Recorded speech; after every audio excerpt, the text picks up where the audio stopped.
Aí o maluco chega na minha casa, acompanhado de um polícia, armado. E ele também é armado com uma injeção. E fala que eu tenho que tomar essa injeção, que minha mulher tem que tomar essa injeção, que meus filhos têm que tomar essa injeção também. E que isso é bom para nós. Aí eu falo, maluco, se isso é bom para nós, por que você tá com polícia aí?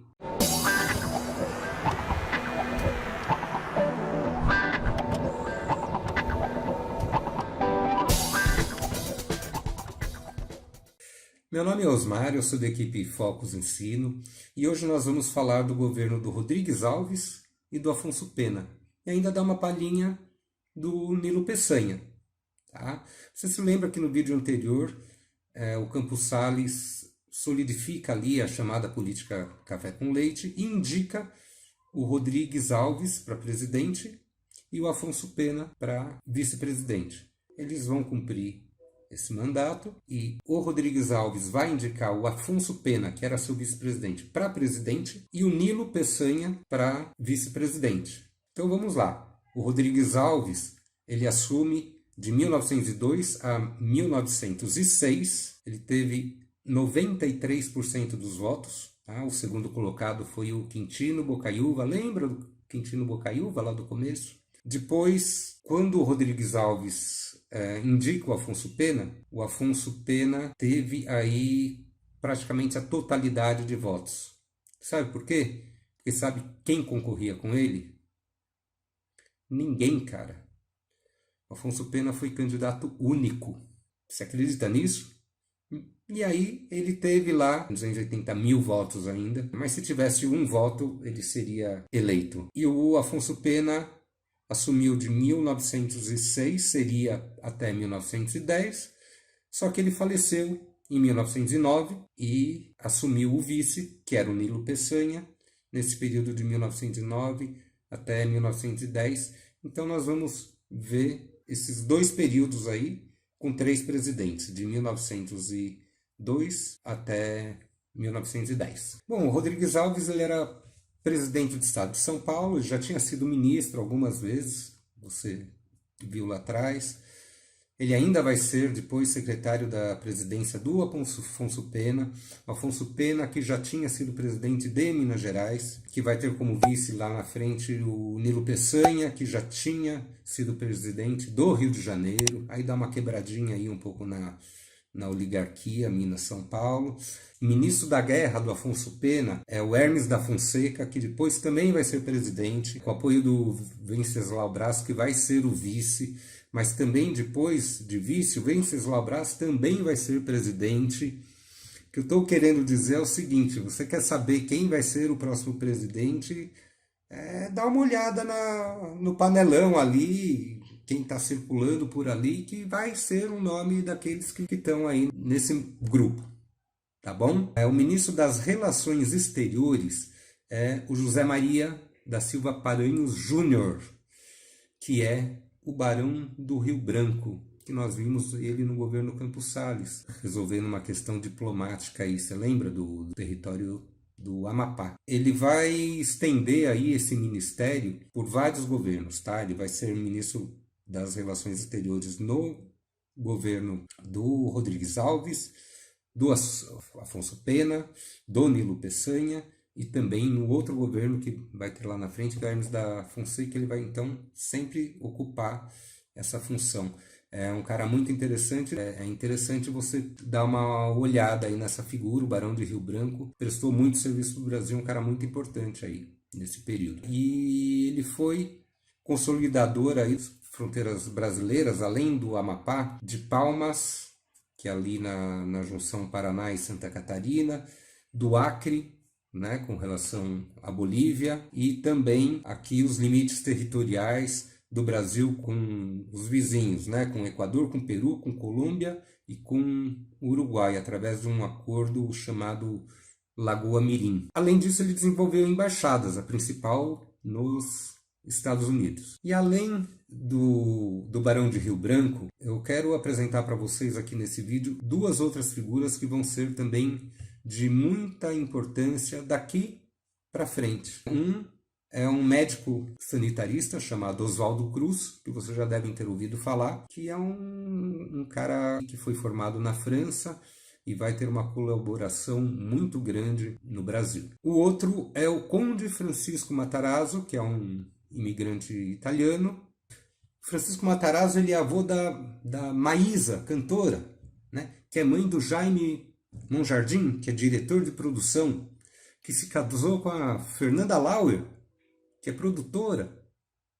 O que acontece? São Paulo, ele nessa época não era aí um centro urbano, né? Algumas fábricas começavam lá a despontar, mas o grande negócio eram as fazendas ali do café, tá certo? Então ele vai ter uma importância um pouco mais na frente, mas eu já estou referenciando aqui para você entender que ele vira um exemplo, né? Para mostrar que não precisa aí estar nesse ramo do café para prosperar, tá? Então o Matarazzo, ele começou vendendo banha de porco e acabou virando aí o maior empreendedor do Brasil, tá? Junto com o Barão de Mauá. A gente não falou do... Por que nós não falamos do Barão de Mauá?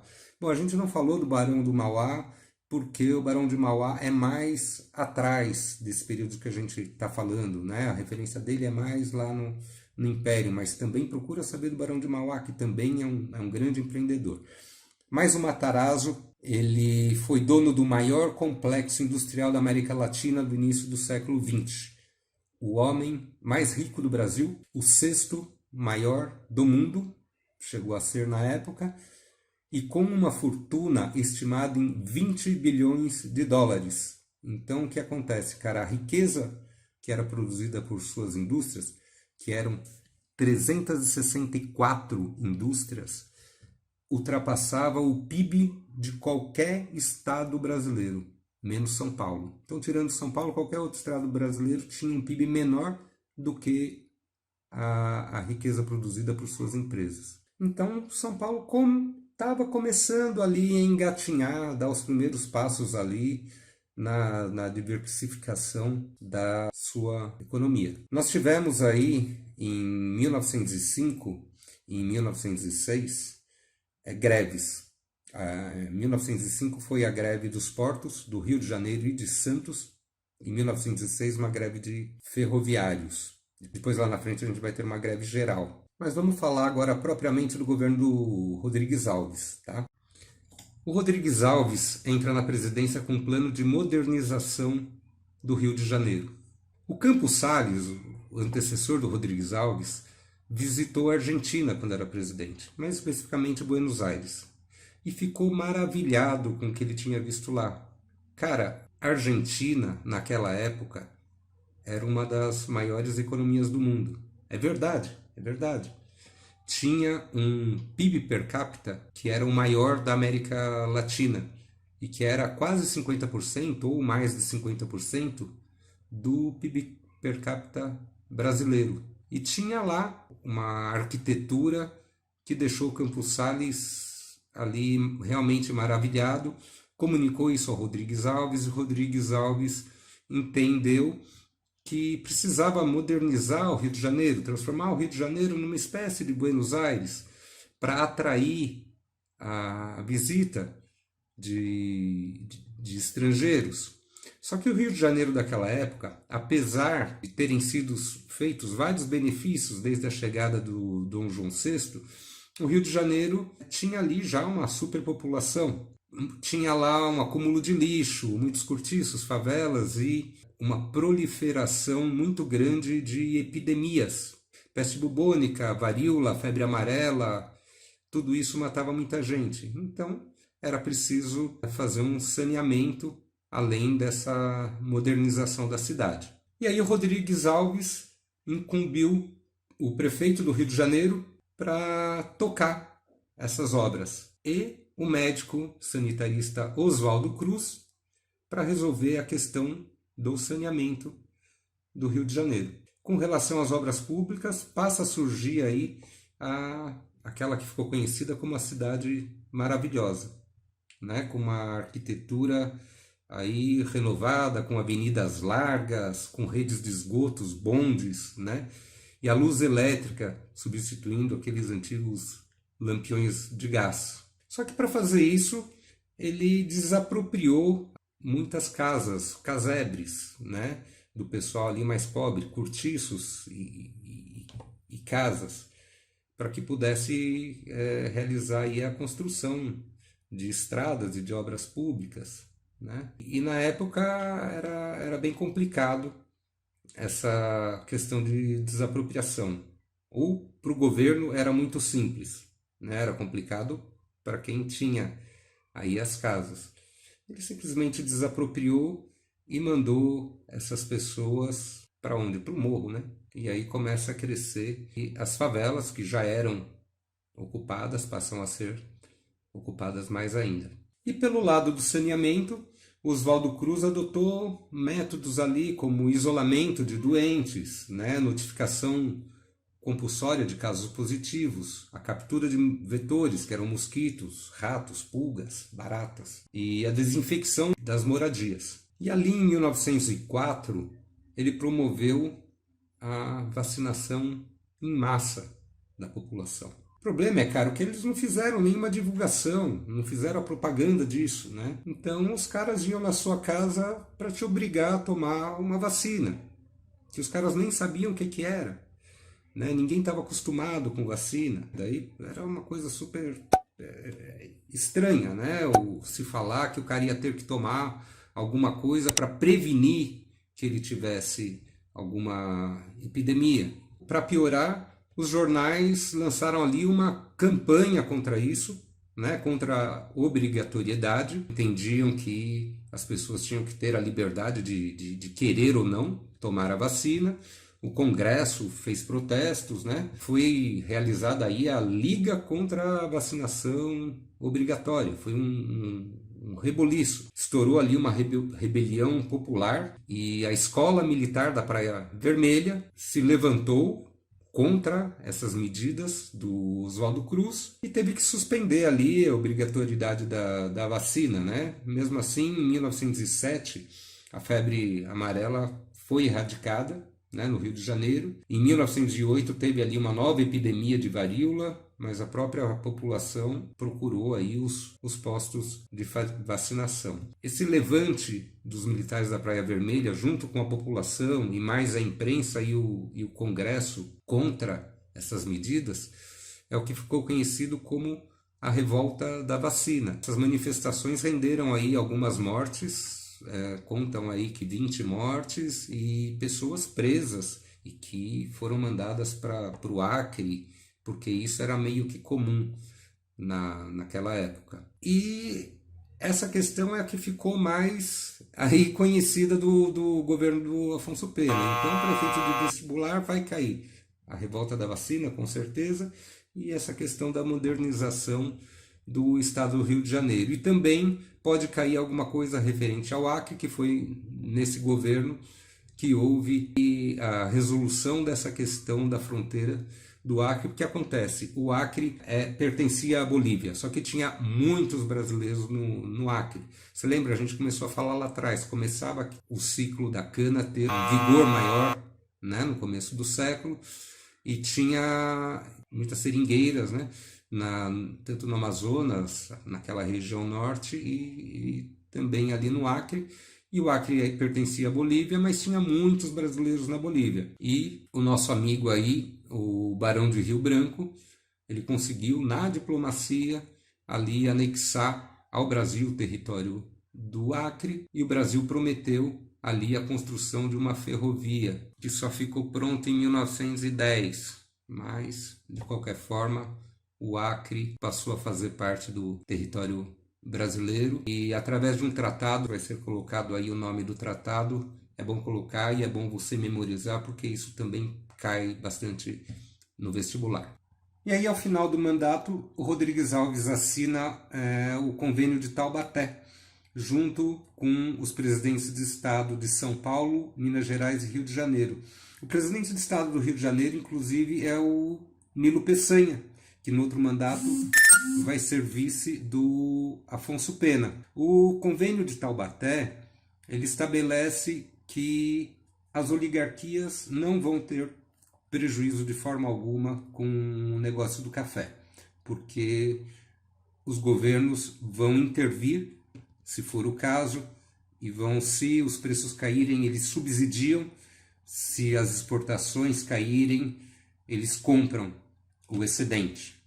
E faz sei lá o que, né? Vende para o mercado interno, doa, senta nas sacas, não sei. Mas de qualquer forma, os governos passam a assumir os riscos que teoricamente seriam aí dos cafeicultores. Aí sai o Rodrigues Alves, entra o Afonso Pena, que não tem aí a mesma política de urbanização, mas o Afonso Pena ele queria mais do que isso, ele queria povoar o país, ele queria expandir a habitação do território brasileiro por lugares pouco povoados. Então ele faz aí diversas obras, estradas de ferro, várias ligações por telégrafo, inclusive ele une aí Rio de Janeiro ao Amazonas através do telégrafo, via as expedições do Marechal Rondon. Marechal Rondon é um personagem muito importante aí na nossa história.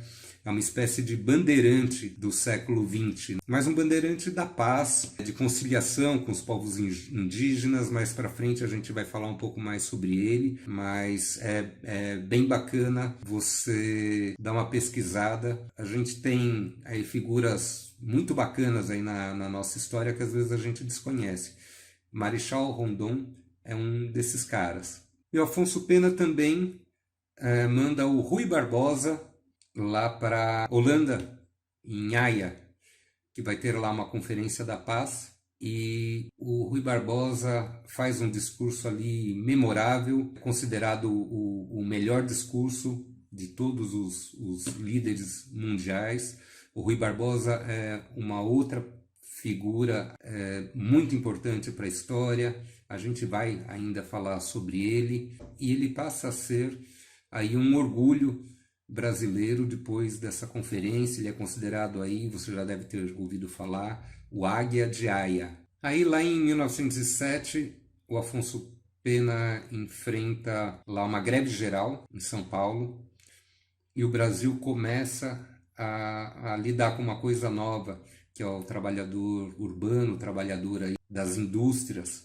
E esses movimentos vão aí cada vez mais se intensificar, tá? Vão ganhar corpo e vão ter consequências aí lá na frente que a gente vai ver. Antes de falecer, Afonso Pena estava ali preparando a lista. Você lembra da lista? Então ele estava ali fazendo as reuniões com a cúpula das oligarquias e dos governadores de estado, quando de repente entra no gabinete dele o seu ministro da guerra, que é o Hermes da Fonseca. E ele chega, levanta a espada e diz: eu vou ser o presidente do Brasil.